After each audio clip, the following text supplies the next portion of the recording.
dal leen ak jàmm seen YouTube bi di MSTK TV ñu ngi leen di ñaan ngeen wéy di abonné di aimé vidéo yi di ko partagé ak ñeneen bu leen fàttee bës ko la notification bi jaa ngeen jëf mbokk yi.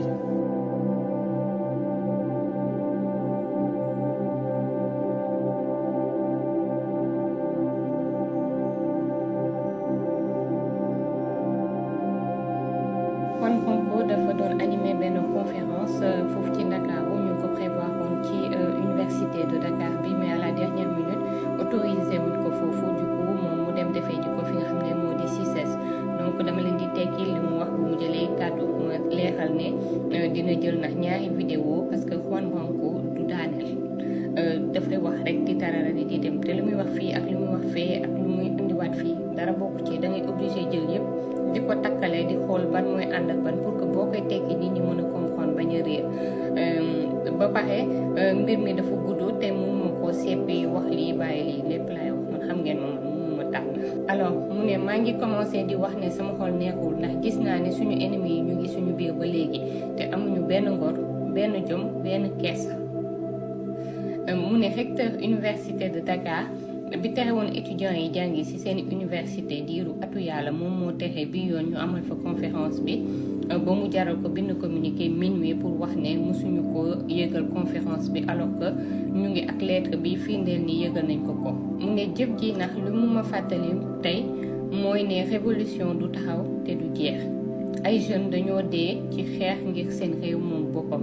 looloo tax ma bëggoon commencé wax ni martyrs yi ñu ngi ci suñu xel wax seen famille yi ne duñu leen mës a fàtte mais bu amee ñuy dund ak naqar boobu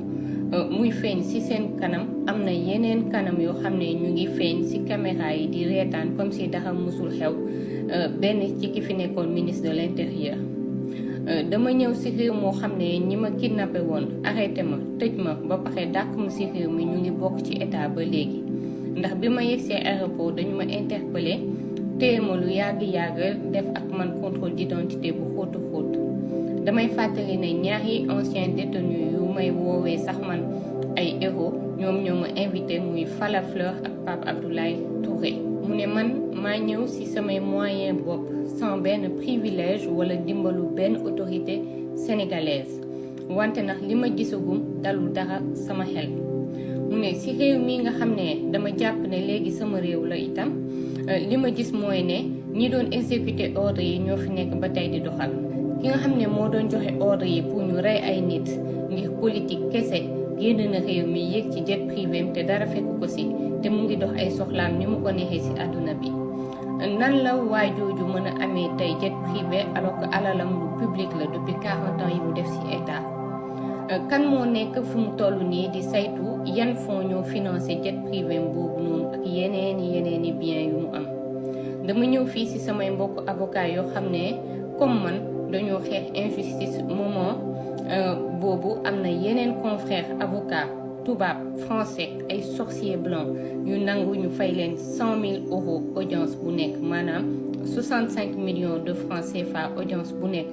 pour ñu ñëw défendre ay fen tooñ injustice ak violence tey dama leen bëgg a wax tuuti ci jàpp bi ñu ma jàppoon am lu ma ci leeral bi may ñëw dama def lépp ba traversé wu ma frontière malienne bi pour bañ ñi fi nekkoon wax ne Mali complice la Russie ñoo nekk ci sama ginnaaw pour déstabiliser Sénégal yu mel noonu daal ndax leer na ma ne su ma defoon erreur boobu njiitu réew mi fi nekkoon du ko woon gëme ndax man gis naa bu baax ni mu doon utiliser sujet yu mel noonu pour tooñ ak dal ci kaw sama client bi may dugg ci territoire bi légalement laa fi dugg bi ma ñëwee ci ndimbalu nit yi toog fii ma fekkee conférence su samay naataango ma jël fa parole wax procureur bi nga xamante ne moo fi nekk sax ba léegi ni ñu ragaluñu loolu ndax moo leen metti mais man li ma taxoon jóg def naa ko ndax population bi jotoon na bu baax sama message il faut que ma fàttali ne ñoom bi ñu jàppee monsieur Sonko ci seen mbirum téléphone boobu noonu bi ma monsieur Sonko tànnee bind sama tur ne bokk naa ci ay avocat wam rek man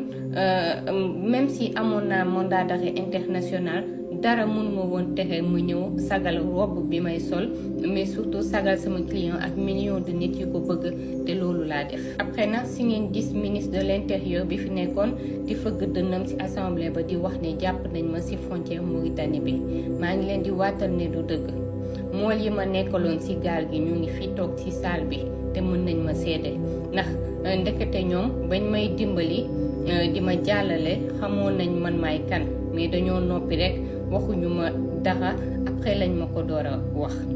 maak ñoom guddi ci géej gi ñu jaar Gorée teggi jëm Mauritanie wante dañoo jékki-jékki rek ñu ñëpp di xoolante xaw a tiit ndax ndox mi duggoon na ci gaal gi ba commencé di yéeg.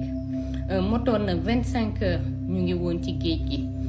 te ñoom pare woon nañ pour jël risque yépp pour continuer ak man maa leen di nuyu di leen gërëm di leen sargal. après si lañu gis benn tabax bu bleu ci désert bi à 100 kilomètres de Nouakchott ñu décidé teer dem foofu.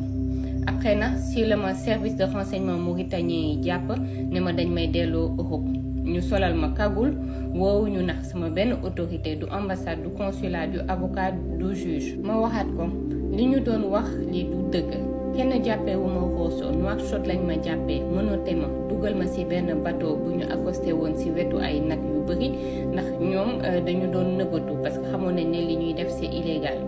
pour yóbbu ma après fi nga xam ne moo di Rosso dañ ma diri ci ban. lépp pour humilier ma ñu dugal ma ci auto pick-up yu am ay vitres teintées ak ay mitraillettes ci biir bi ñu demee nag ba Rosso ñu changé waat convoi jëm Saint-Louis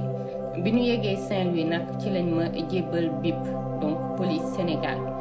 léegi nag lu tax ñoom ñu fen wax ne ci frontière bi lañ ma jàppee c'est parce qu'il fallait ñu wax ne dama def lu illégal et que si loolu la ñu sukkandiku pour jàpp ma. li tax nax ñu jàppoon ma accusé ma terrorisme association de malfaiteurs ak yeneen ba mënoon ma cee sax tëj sama ngiru dund du woon pour tiital ma man mais c'était pour tiital leen yéen. mu ne li tax ma wax loolu mooy ne ginnaaw bi waa ji siiwalee ne defatul 3e mandat dafa jàppoon ne amoon na liberté def lu ko neex ba si sax jàpp Ousmane Sonko ñun nax ñoo jóg woon ko ne duñu ko seetaan te jàpp naa ne xaarul woon loolu ndax dossier CPI bi dama bàyyi ba jour bi mu ñëw France pour Macron félicité ko ci li mu teg peuple am ma génnee dossier CPI bi yëpp teg ko ci table bi teg ci nag sénégalais de la diaspora bi bu nu xataal ko fépp fu mu mënti dem. léegi nag Sénégal moo war a rendre justice ñi dee blessé yi ex-détenu yi ndax tamit ñoom dañoo sacrifier seen lépp pour seen réew. ñaari option nag moo am benn réparation comme ni ko président Diomaye waxee woon même si pour man loolu lu tuuti la wax na am mais tamit du faj lépp. ñaareel bi nag mooy comme ni ko premier ministre waxee mooy bale bi toon ni sànni rek loolu la Farba ko wax mu ne waxatuñu nangu ay nit yu tegoon Sénégalais yi lu metti ak lu yoon di tere ñu continuer di occuper ay postes ci réew mi. mu ne pour man loolu daf ñoo waxloo ak nit yi nga xamante ne ñoom ñoo sacrifié wu pour le projet changement de pouvoir rek doyul il faut que ñu déjati lépp lu fi ancien pouvoir bi tegoon. bon temps bi jeex na ma def suite bi ci beneen vidéo boobu du yàgg trop à tout de suite. mbokk yi jaa ngeen jëf ñu ngi leen di ndokkee lu baax topp ngeen ñu topp seen YouTube bi di MSTK TV waaye ñu ngi leen ñaanal ngeen wéy di abonné di aimer vidéo yi di ko partager ak ñeneen ndax njëriñ li gën a mën a yaatu. mbokk yi comme neen ko xamee avocat français bi wala Juan Branco ñëwoon na fii ci réewum Sénégal def fi benn conférence de presse boo xam ne si mi ngi ko def démb njëkk animé sax li nga xam ne si mooy benn conférence ba pare mu ko def conférence de presse bi mu fas yéene ko woon defee nag fële ca UCAD muy université Cheikh Anta Diop bu Dakar waaye mu mujj ko defee fële ci CICES loolu nag indi na ci ay polémiques yu bëree bëri. nee na kii directeur bu université Cheikh Anta Diop bu Dakar nee na moo bañ mu defee fa li nga xam ne si mooy conférence de presse am bi. nee na mi ngi kontaan trop ci invitation bi ñu ko def fii ci biir réewum Sénégal mu ñëw teew fii nee na Sénégal bi nga xam ne da koo jàppee réewam léegi nee na moom daa jàpp ne dafa bokk ci réew mi di réewum Sénégal. parce que nee na relation yi nga xam ne si moo ko boole ak Sénégal ak doomi Sénégal yi ni ñu ko bëggee nee na rawatina nag premier ministre bu Sénégal muy monsieur Ousmane Sonko jiite parti bi di Pastef jëloon ko mu nekk avocat am nee na moo tax Sénégalais yu bëree bëri ràññee moom kan mooy Juan Branco. mu dikkaan nag ci coono yi mu daj lool dugg gi mu duggoon Sénégal ne day ñëw pour défendre kii di Ousmane Sonko ak jàpp giñ ko jàpp fële ca Nouakchott delloo ko fële ci Sénégal ak coono yim daj ba ni mu génnee réew mi loolu lépp ñëwaat na ci wax na ko lim ci jànkonteel lépp waaye nag mu indi ay révélation yu kiimaane parce que lu bëree bëri li ñu état bu Sénégal waxoon ne noonu lañ ko jàppee ak noonu lañ ko delloo nee na loolu lépp dara amu ci indi na ci ay leeral yu am solo parce que kii di ministre bi yor l'intérieur jamono jooja muy Félix Antoine Diome dafa waxoon ne dañ koo jàpp ci Rosso Sénégal ci frontière bi nee na loolu amul nee na ñu ngi ko jàppee biir Nouakchott demoon na ba dugg biir Nouakchott ñi nga xam ne si mooy service renseignement bu Mauritanie ñoom ñoo ko jàpp ne dañ koy delloo fii ci biir réewum Sénégal nee na mu doon lu ñaaw lool parce que nee na ñoom liñ def teguñu ko fenn Juan Branco nag comme neen ko xamee lépp lu ko naqari rek da koy daal di becc ci taabal ji wax na autorité yu Sénégal yi nee na mënta nangooti régime bi fi nekkoon ancien régime bi fi nekkoon ñu àndoon ak moom di def ay sale boulot di def lu ñaaw fii ci biir réewum Sénégal ñu bàyyi leen ñu continuer di occuper ay poste fii ci biir réewum Sénégal nee na moom li mu gëm mooy bale gi Bassirou Diomaye Faye yoroon nee na daf ko war a bale tonni sànni lépp ci biti nee na loolu la ko jàppee parce que nee na mënoo ànd ak nit muy def ay ñaawteef nga di ko cautionné ba mu yàgg nga toogaat ci réew mi mel na yow dara loolu musta xew loolu naqari na ko trop Juan Branco nag comme ni ngeen ko xamee rek ku bëgg Sénégal la gis ngeen ko costume africain la sol wala boog traditionnel bu Sénégal sol daraam boo ko gisee da ngay foog ne kii ci waa réew mi la lu deram bi rek mu àndoon nag maître ànd ki nga xam mooy maître Bamba Cissé nga xam ne ñëpp ko nawloo fii ci biir réewum Sénégal nekk avocat bu xereñ kon nag incha allah taala na indi yeneen jàngat yi ci toppaat yaa ngeen jëf